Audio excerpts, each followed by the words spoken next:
بسم اللہ الرحمن الرحیم۔ شروع اللہ کے نام سے جو بڑا مہربان نہایت رحم والا ہے۔ السلام علیکم۔ آپ صلی اللہ علیہ وسلم نے وحی کے رک جانے کے زمانے کے حالات بیان فرماتے ہوئے کہا کہ ایک روز میں چلا جا رہا تھا کہ اچانک میں نے آسمان کی طرف ایک آواز سنی اور میں نے اپنا سر آسمان کی طرف اٹھایا۔ کیا دیکھتا ہوں کہ وہی فرشتہ جو میرے پاس غار حرا میں آیا تھا وہ آسمان و زمین کے بیچ میں ایک کرسی پر بیٹھا ہوا ہے۔ میں اس سے ڈر گیا اور گھر آنے پر میں نے پھر کمبل اوڑھنے کی خواہش ظاہر کی۔ اس وقت اللہ پاک کی طرف سے یہ آیت نازل ہوئی، اے لحاف اوڑھ کر لیٹنے والے، اٹھ کھڑا ہو اور لوگوں کو عذاب الہی سے ڈرا اور اپنے رب کی بڑائی بیان کر اور اپنے کپڑوں کو پاک صاف رکھ اور گندگی سے دور رہ۔ اس کے بعد وحی تیزی کے ساتھ پے در پہ آنے لگی۔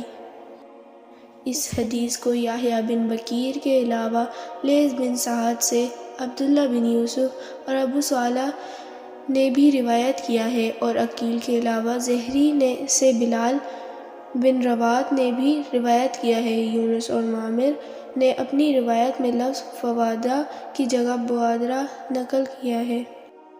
انہوں نے ابن عباس رضی اللہ تعالیٰ عنہ سے کلام الہی لا تحرک کی تفسیر کے سلسلے میں سنا کہ رسول اللہ صلی اللہ علیہ وسلم نزول قرآن کے وقت بہت سختی محسوس فرمایا کرتے تھے اور اس کی علامتوں میں سے ایک یہ تھی کہ یاد کرنے کے لیے آپ اپنے ہونٹوں کو ہلاتے تھے۔ ابن عباس رضی اللہ تعالیٰ عنہ نے کہا، میں اپنے ہونٹ ہلاتا ہوں جس طرح آپ ہلاتے تھے۔ سعید کہتے ہیں، میں بھی اپنے ہونٹ ہلاتا ہوں جس طرح ابن عباس رضی اللہ تعالیٰ عنہ کو میں نے ہلاتے دیکھا۔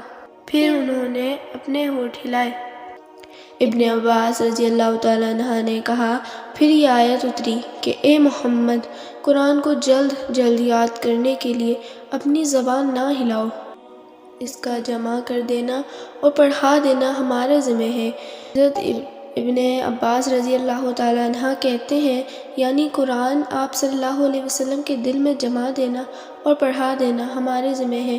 پھر جب ہم پڑھ چکے تو اس پڑھے ہوئے کی ابتدا کرو۔ ابن عباس رضی اللہ تعالیٰ عنہ فرماتے ہیں، اس کا مطلب یہ ہے کہ آپ کو خاموشی کے ساتھ سنتے رہو۔